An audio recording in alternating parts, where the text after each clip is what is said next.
Masih mute, Bu? Ya, siap. Assalamualaikum warahmatullahi wabarakatuh.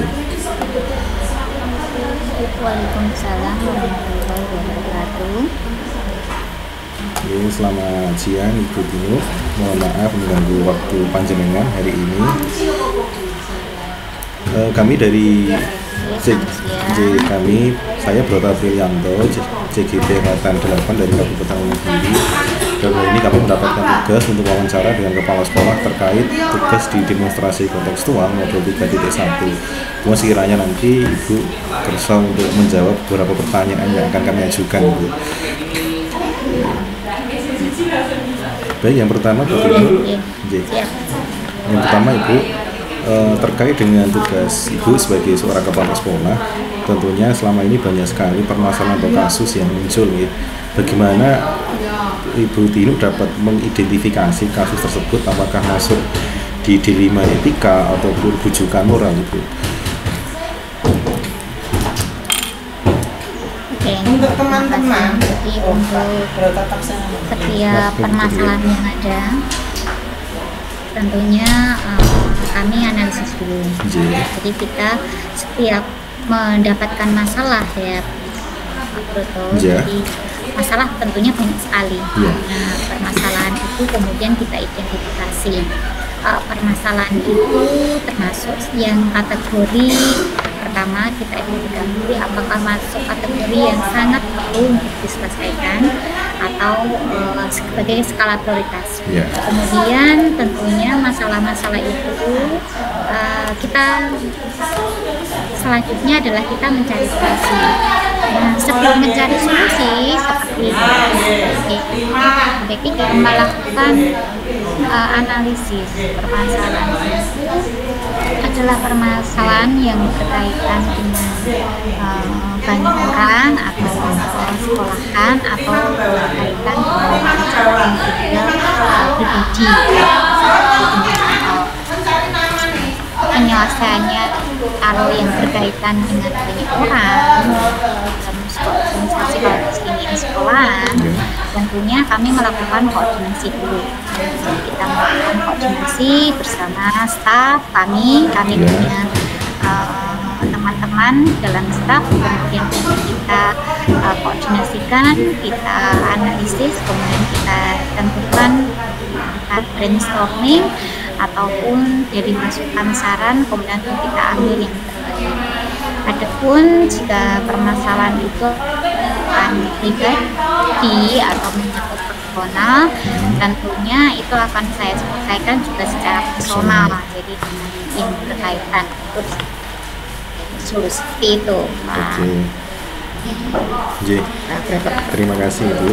Kemudian selama ini tentu banyak sekali jenis masalah, entah itu secara personal ataupun secara umum di warga sekolah, itu yang panjenengan anggap efektif itu selama dalam mengambil keputusan itu hal apa saja, Bu, yang dianggap efektif sebagai penentu pengambilan keputusan?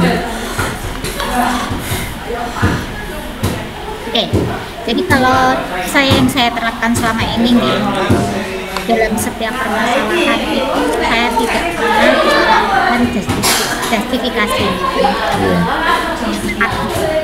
Jadi saya itu selalu melakukan yang namanya adalah mencari titik terang atau mencari keterangan, atau kalau dalam bahasa kita adalah Jadi setiap permasalahan itu mesti saya akan mencari latar belakang dari permasalahan itu. Kemudian kalau ini ya menyangkut tentang apapun itu personal secara organisasi, maka kita akan melakukan atau memetakan kira-kira dari permasalahan ini itu bisa kita selesaikan dengan cara apa saja. Nah, ini kita melakukan koordinasi juga. Jadi saya kembalikan kepada masyarakat atau saya kembalikan kepada kita. Nah, jadi kita untuk kita, masalah kita, kemudian kita kembalikan kepada teman-teman bagaimana solusinya kira-kira yang ada. Dari semua itu mesti ada masukan banyak sekali. Jadi berbagai masukan itu kemudian kita juga mengambil kesimpulan kesimpulan bersama, kira-kira dari berbagai masukan itu yang memungkinkan, yang paling baik kita lakukan, yang resikonya paling kecil, dan yang pasti yang paling bisa mungkin kita lakukan, logis kita pilih itu ya kita lakukan. Dicari yang resikonya paling kecil Bu ya, yang mungkin untuk dilaksanakan tentunya. Tentunya ada tantangan-tantangan tersendiri dalam pengambilan keputusan pada kasus dilema etika ya, karena sama-sama benar itu tentu ada tantangannya. Mungkin ada tantangan yang sudah panjenengan temui selama ini. Ya, dari berbagai permasalahan atau kebanyakan dari kita punya masalah tadi kan sebenarnya ada banyak solusi. Kayak seperti yang disampaikan tadi, dari berbagai banyak solusi itu tadi, itu kan anunya iki yo bener, nek ini yo bener. Terus kita milih yang mana? Dan kita biasanya itu melakukan pembodokan, dan yang kita cari titik temunya adalah 50-50 di tengah gitu ya.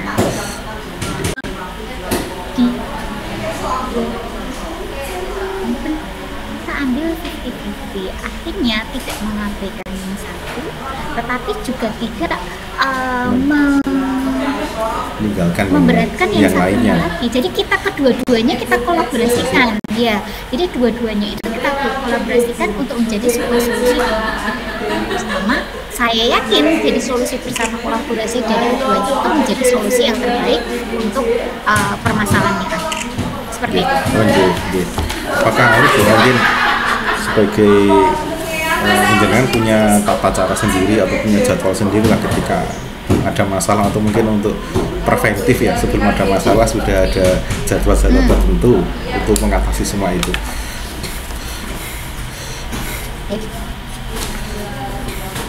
Jadi kami membiasakan dari setiap minggunya kami itu mengadakan sebuah koordinasi dahulu dengan kalau dengan staf itu tidak selalu setiap minggu ya, itu menyesuaikan kondisi. Kita bisa melakukan koordinasi tidak selalu dengan tatap muka, tapi kan kita punya sarana teknologi sekarang kan ada WAG ya, grup. Tetapi kita akan berusaha menjadwalkan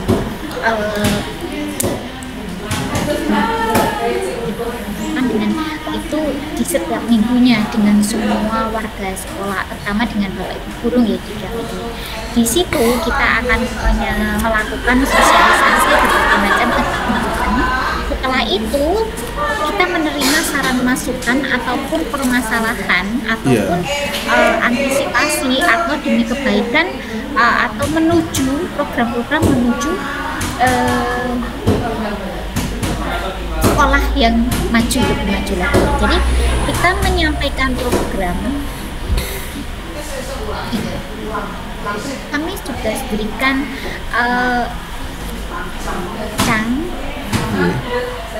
target dan sebagainya dari program itu. Kemudian kita mintakan masukan atau Bapak Ibu guru jikalau itu membuat program itu berjalan lebih lancar dan mengantisipasi berbagai hal.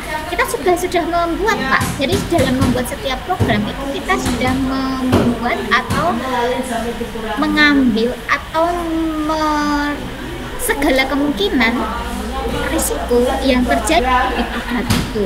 Nah, di dalam merencanakan itu juga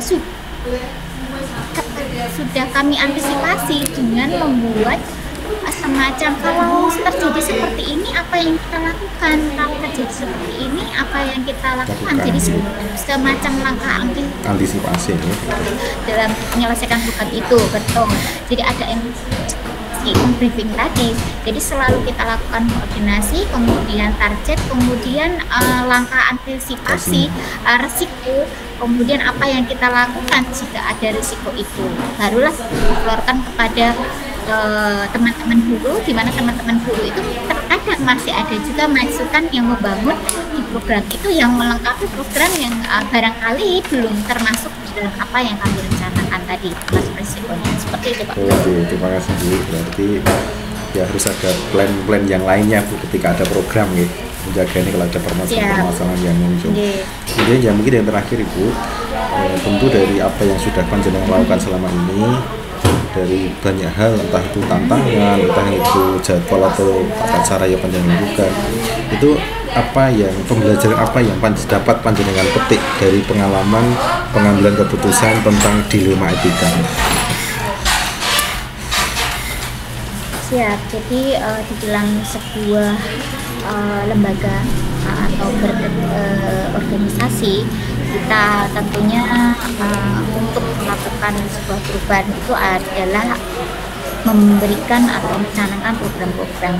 Dan tentunya program sebaik apapun yang sudah kita rencanakan dan juga sudah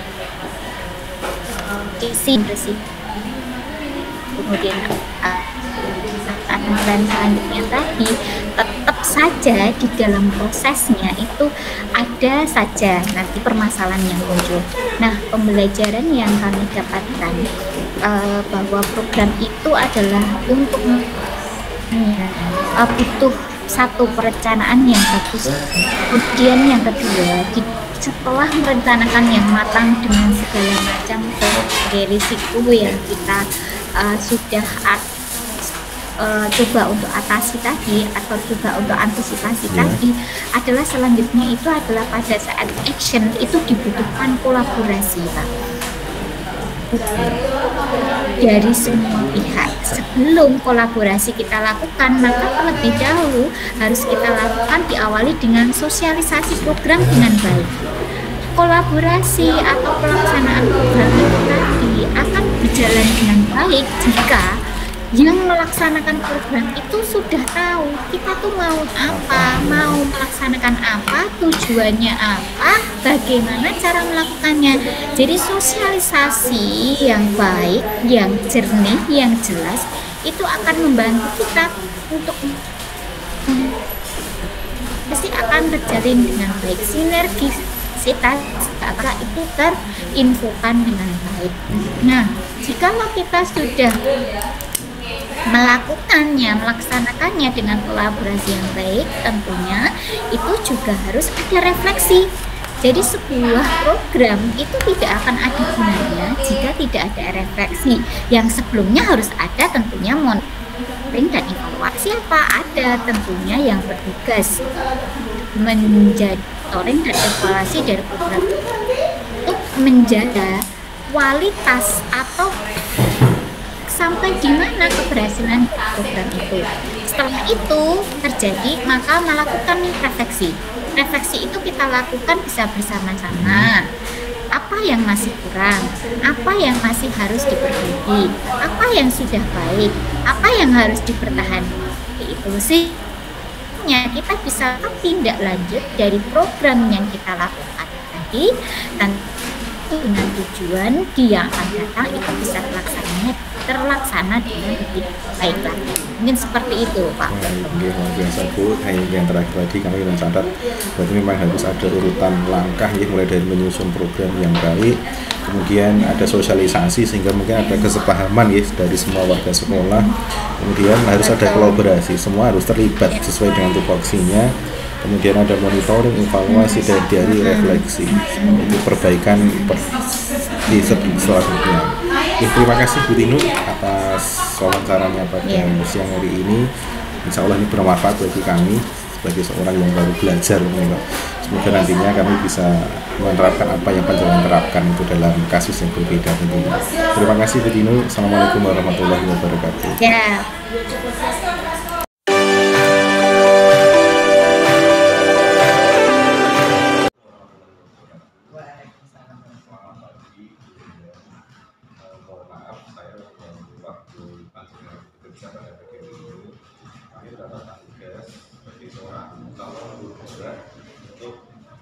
Melakukan wawancara dengan kepala sekolah terkait dengan kegiatan Indonesia di sekolah. Aku sudah belajar beberapa hal secara teori dan dalam hal ini untuk mematahkan apa yang kami pahami di LSS kami dapat tugas untuk bertanya langsung kepada pemangku kebijakan serta permasalahan-permasalahan yang ada di sekolah. Jadi mengajukan nanti kami akan mengambil beberapa pernyataan itu nanti mohon panjenengan jawab sebagai tambahan wawasan bagi kami ke depannya. Yang kedua, yang pertama Bu, selama ini bagaimanakah Bu Indah bisa mengidentifikasi kasus-kasus yang merupakan di rumah etika ataupun rujukan orang di rumah etika mereka kalau tidak salah antara sama-sama benar tapi yang saling bertentangan atau mungkin kalau tentang orang itu satunya benar satunya salah gitu. Ketika panjenengan mengidentifikasi itu bagaimana caranya? Kalau ada kasus yang kedua-duanya benar, ya, maka kami akan mengambil kebijakan di tengah. Yang sifatnya itu tidak merugikan tidak satu dengan yang lain. Mungkin hanya perlu wawasan agar persepsi, menyamakan persepsi. Karena meskipun sama-sama benar, tapi kadang-kadang persepsinya berbeda. Kadang kita tidak bisa persis sepakat di tengah-tengah. Jadi itu untuk selama itu ketika beliau mengambil keputusan di sekolah, terutama untuk kasus-kasus yang sama-sama benar, kita seperti ketika kita membaca itu sama-sama benar, tapi sama-sama mengambil nilai kebajikan, akan juga dihadapkan pada dikasih rasa kepedulian itu teknis lebih dengan panjenengan untuk mengambil keputusan yang didahulukan yang mana seperti itu. Ya, yang jelas kita komunikasikan dulu. Kemudian juga skala prioritas dan semua demi kemajuan sekolah. Tidak boleh hanya berdasar persepsi orang per orang, tapi adalah semua untuk kebutuhan institusi, untuk kebaikan institusi. Kesannya adalah kembali ke sekolah. Iya, kebetulan. Prosedurnya juga menarik. Jika ada permasalahan semacam itu mungkin bisa kami sedikit kami dulu langkah-langkahnya bagaimana saja itu. Kita adakan istilahnya rapat terbatas.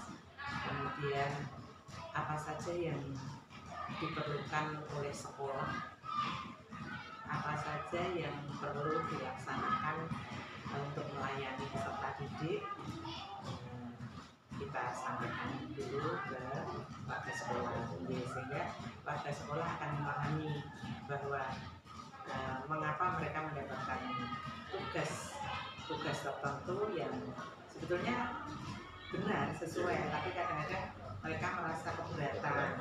Itu mereka bisa memahami karena memang yang diutamakan adalah pelayanan maksimal terhadap user. Tidak boleh ego guru itu dikedepankan. Nanya sendiri kembali kepada siswa. Saya kemudian apa saja yang selama ini boleh dianggap efektif ketika mengambil keputusan, dianggap efektif ketika mengambil keputusan. Ya, komunikasi yang baik. Karena dengan komunikasi secara permasalahan kita akan bisa bicarakan bersama. Bisa diterima dengan baik. Kemudian ketika mengambil keputusan sebenarnya yang mengandung masalah dilematika maupun juga moral itu ada tantangan tersendiri. Jadi bisa disampaikan tantangannya bagaimana? Tentu ada. Karena kadang-kadang ada personil itu yang bisa menerima keputusan dengan mengedepankan kepentingan umum, bukan kepentingan pribadi, tetapi ada juga yang tidak bisa menerima. Nah, kalau yang tidak bisa menerima atau setengah ada penolakan, ini pendekatan persuasif itu perlu dilakukan. Sehingga lambat laun yang bersangkutannya akan paham. Karena kalau konfrontasi nanti akan menimbulkan konflik. Pendekatan itu juga semacam teknis tersebut, khusus karakter, semacam apa. Kemudian apakah beliau itu memiliki semacam jadwal atau tata cara ketika menjadi suatu kasus, misalkan di depan atau sendiri. Ketika ada kasus itu menyelesaikannya apakah di tempat tertentu atau pada waktu apa begitu atau mengalir saja. Kalau permasalahan itu ringan, itu bisa diselesaikan manakala ada kegiatan briefing, jadi secara umum. Tetapi kalau memang permasalahan itu pelik khusus, ya kita harus bertemu, terutama dengan tim manajemen sekolah, sehingga kita bisa bahas bersama, kemudian apa saja nanti yang sekiranya bisa dilakukan atau disampaikan kepada pihak yang mengalami agak menolak tidaknya permasalahan. Misalnya apakah ada seseorang atau faktor-faktor yang selama ini mungkin bisa membantu gue untuk mempermudah mengambil keputusan gitu. Ya jelas manajemen sekolah dan mengembang sekolah itu memang sangat penting, karena saya yakin bahwa keputusan yang dipikirkan oleh